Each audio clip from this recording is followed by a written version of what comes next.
អាចនឹងបាត់បង់ហេតុអីបានខ្ញុំនិយាយថាអាចនឹងបាត់បង់តែมันអាចនឹងបាត់បង់បាក់លឿនទេវានៅតែមានអ្នកបន្តធ្វើអញ្ចឹងប៉ុន្តែគាត់ថាដែលខ្ញុំសង្កេតឃើញថាអត់សូវមានក្មេងធ្វើអាហ្នឹងចាប់ផ្ដើមបាត់បង់បដាហើយពេលដែលមានរដូវកាលបុណ្យទានអញ្ចឹងយើងផ្គត់ផ្គង់ទីផ្សារអត់គ្រប់គ្រាន់ដោយសារអត់មានអ្នកធ្វើអញ្ចឹងណាបងអត់សូវមានអ្នកធ្វើហើយអាចនឹងបាត់បង់មួយទៀតដោយសារតែវត្ថុធាតុដើមហ្នឹងវាចាប់ផ្ដើមរិចរិលវាចាប់ផ្ដើមដោះអត់ទាន់បើយើងនិយាយទៅព្រោះអានេះវាដោះពីធម្មជាតិដូចលពាក់ដូចផ្ដៅដូចអីយើងមិនអាចដាំវាដោះបានទេវាដោះពីធម្មជាតិអញ្ចឹងហើយវានឹងអាចបាត់បង់ដោយសារតែទី1គឺ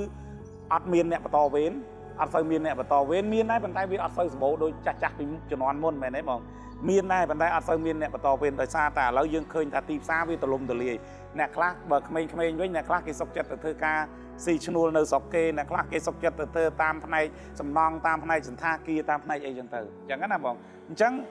នៅតែចាស់ហើយចាស់យើងឃើញថាគាត់ក៏ធ្វើមិនសូវបានជាប់លាប់ដែរគាត់ចុកខ្នងចុកចកេះអីអង្គុយមិនបានយូរអីចឹងទៅអាហ្នឹងក៏យើងអាចទៅខំគាត់បានដែរគាត់ធ្វើតាមកម្លាំងរបស់គាត់អញ្ចឹងណាបងហើយមួយដែលខ្ញុំនិយាយថាអាចនឹងបាត់បង់ដូចខ្ញុំបញ្ជាក់អញ្ចឹងថាពូផលិតផលទាំងអស់ហ្នឹងឥឡូវវាដោះវាអត់ទាន់ហើយណាមួយតំបន់មួយចំនួន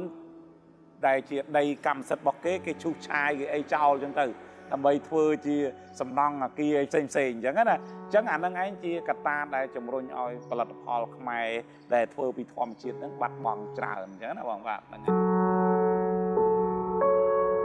សំណុំពររបស់ខ្ញុំគ្រាន់តែថាចង់ឲ្យបងប្អូន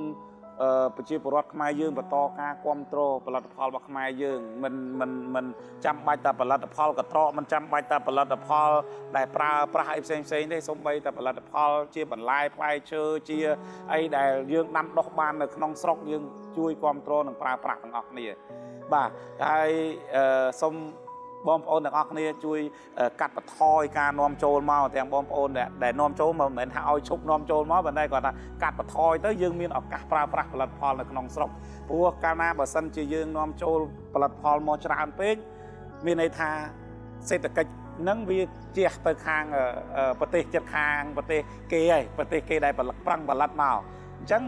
ខ្មែរយើង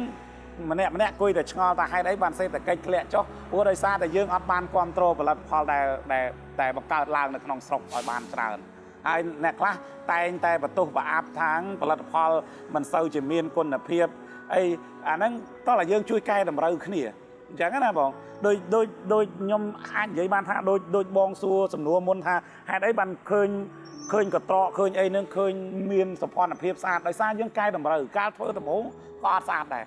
អញ្ចឹងយើងជួយកែតម្រូវពួកគាត់បើយើងអង្គុយចាំតែចាប់កំហុសក៏អត់កើតដែរមានន័យថាបើសិនជាកត្រកហ្នឹងមើលទៅវាខ្វះចន្លោះកន្លែងណាយើងប្រាប់ពួកគាត់ថាបងជួយកែតម្រូវដៃឬក៏ជួយកែតម្រូវកន្លែងនេះកន្លែងនោះគាត់កែតម្រូវតាមយើងតែបើយើងទៅដល់ប្រអាប់ពួកគាត់អស់បាក់ទឹកចិត្តធ្វើហើយអញ្ចឹងណាអញ្ចឹងហើយបានជាខ្ញុំសនំពរឲ្យបងប្អូនប្រជាពលរដ្ឋខ្មែរយើងងាកមកគ្រប់គ្រងឲ្យបានច្រើនផលិតផលនៅក្នុងស្រុកហើយកាត់បន្ថយផលិតផលដែលនាំចូលមកដើម្បីថែរក្សា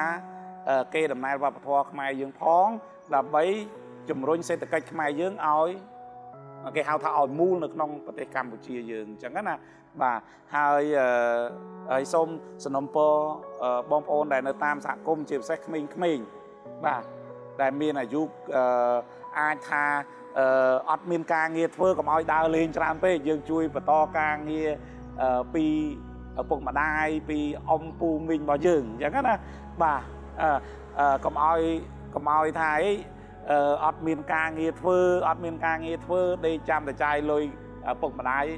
យើងគិតឡើងវិញដើម្បីទី1បន្តវេន